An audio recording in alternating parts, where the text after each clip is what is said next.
you. Welcome back.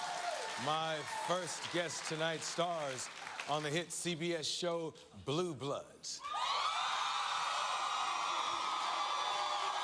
He is also the executive producer of TNT's Boston's Finest. You notice my dog, right? And I know y'all love him. Y'all love him too much. Please welcome our favorite new kid on the block. This is Donnie Wahlberg.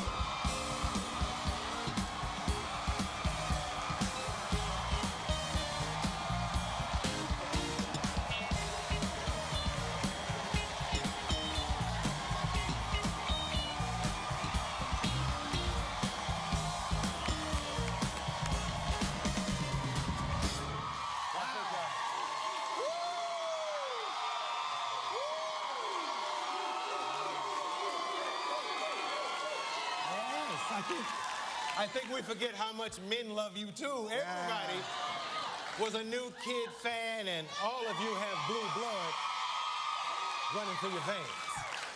I think they're cheering because they know how much I respect you, man. I think that's a little bit of it too. This audience, they grew up with me, and they know how much of a part you played in my career, my brother Mark's career. I mean,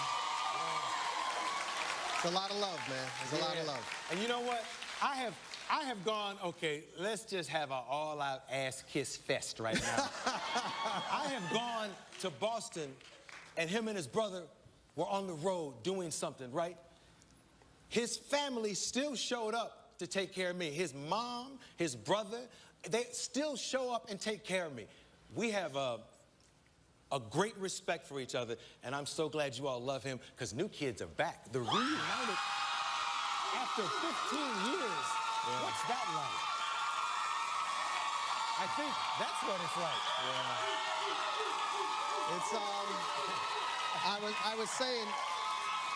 I was saying, it's still loud, I'll tell you that much. Yes. They scream louder at 40 than they did at 20, I'll tell you.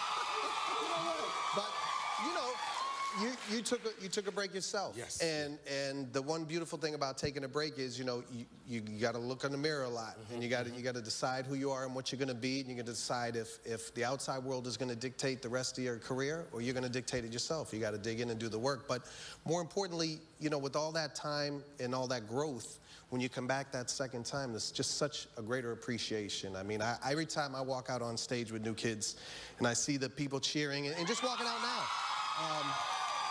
It just, you know, I could play 1 million sold-out arenas, and it would never get old. It will never get boring.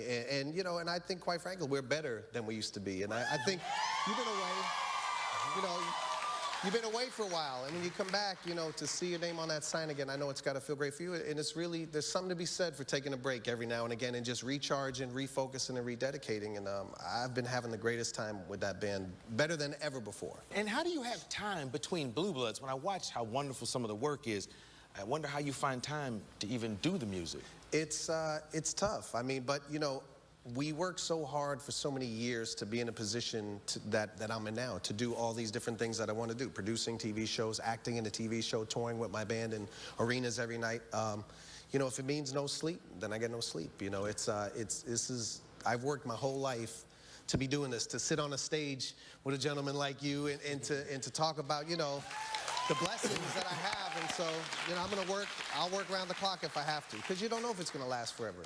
Yeah, and you got your hands in other reality shows, Boston-based reality shows. Tell us about that. Well, Boston's Finest is going into its second season. It focuses on the men and women of the Boston Police Department, on the job and off. And we did season 1 before the Boston Marathon bombings, which was really incredible to be a part of doing season 1. But most of the officers in our show were there as first responders the day of the marathon. They were there when the 2 terrorists were brought to justice. I mean, they're just amazing men and women. They grew up in the same streets that I did, and all my brothers did.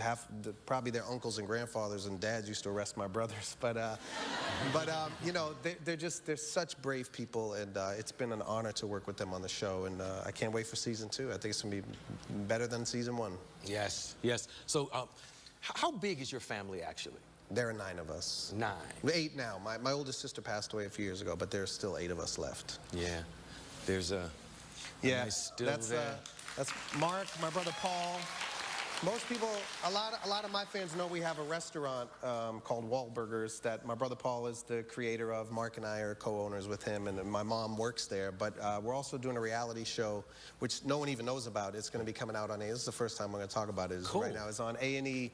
I think it premieres January 22nd after Duck Dynasty. And Mark, my brother Mark and I, my mom and my brother Paul are all going to be in the show, and it's incredible. It's going to be a lot of fun. It's about our business. It's about our restaurant. And what is it going to be called? Wahlburgers. Okay, so it'll be Wahlburgers. Just like the burgers. Cool. They called us that as kids. You know, they teased me. They'd say Wahlburger. If they weren't calling me Junior Jailbird because of my older brothers being inmates all the time, they called me, hey, Ronald Wahlburger. So we got the last laugh and opened a burger joint with the name, and it's doing great. Yeah. I think one of the things I'm happiest about, and all this is good, you know, reuniting the group and all these hit things you have your hands in, but what I'm happiest about is, as a man, it seems like your love life is in good shape.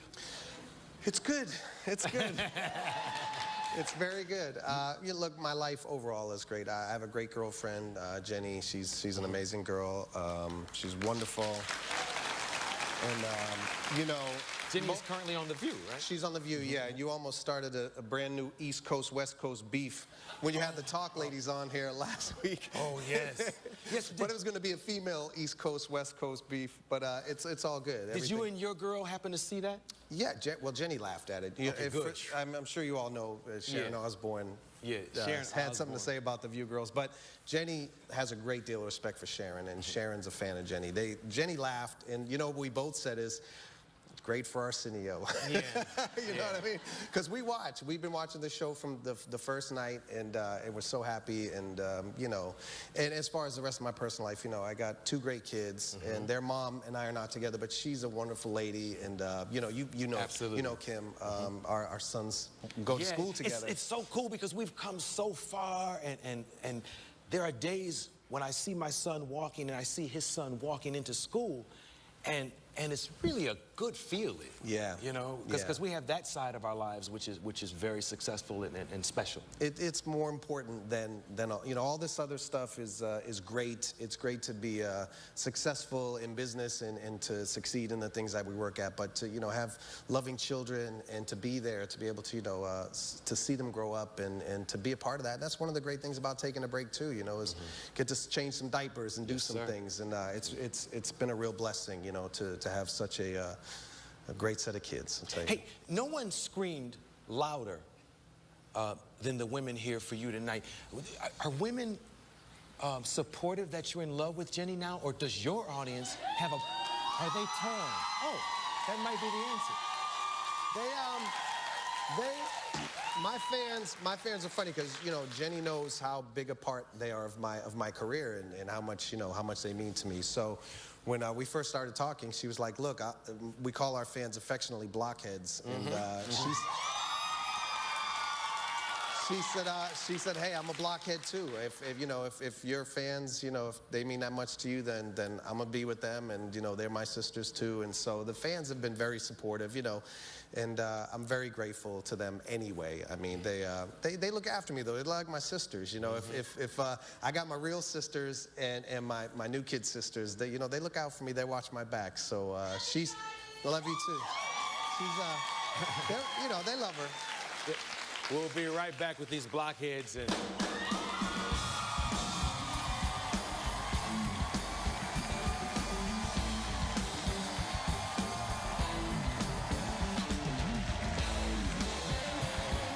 What brings you in? I'd like to have a conversation.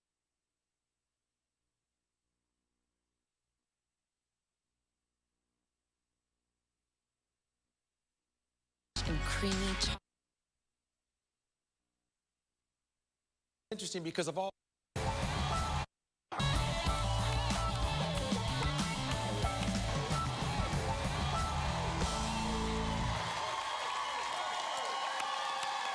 Yes. We were talking about Jenny Mac before we went to commercial, and it's interesting because of all the talent you have and all the wonderful things about you, her favorite thing is your ass. At least that's what I read. That's what I read. She says you have a great ass, that's the quote. And my smile, and my award-winning smile. She didn't say nothing about the smile in the article I read. She talked about your ass. It's plump, Arsenio. It's very high.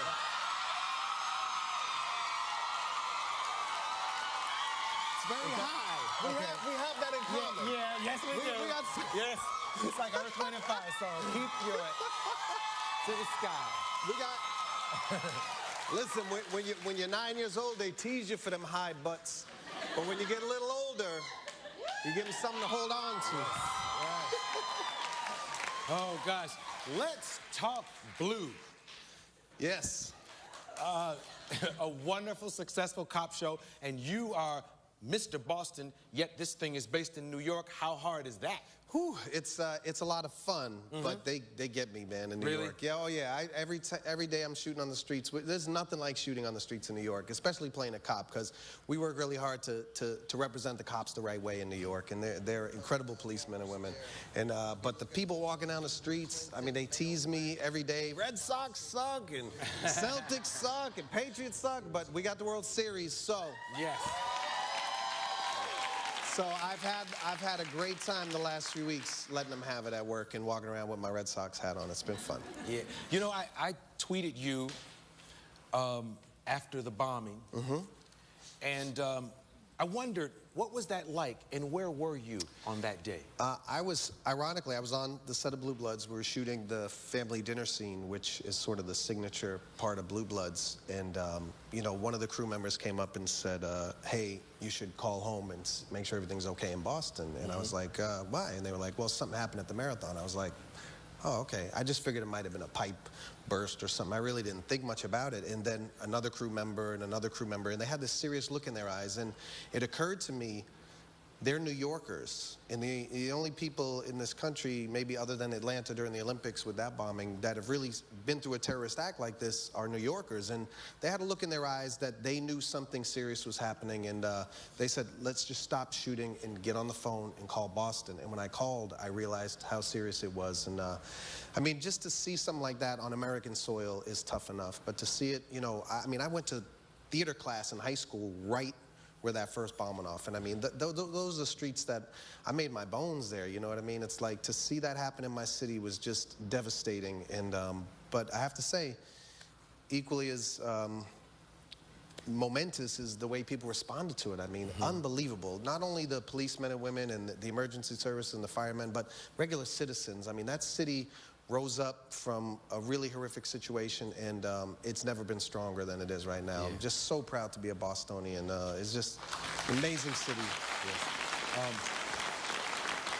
I live in L.A. I was born in Cleveland, but there was a unique kind of love that I had after the World Series, and I think everybody had to feel good for Boston. Yeah, I think everybody did, and it's a beautiful thing. You know, Boston is a tough city. I mean, look, it is a tough country.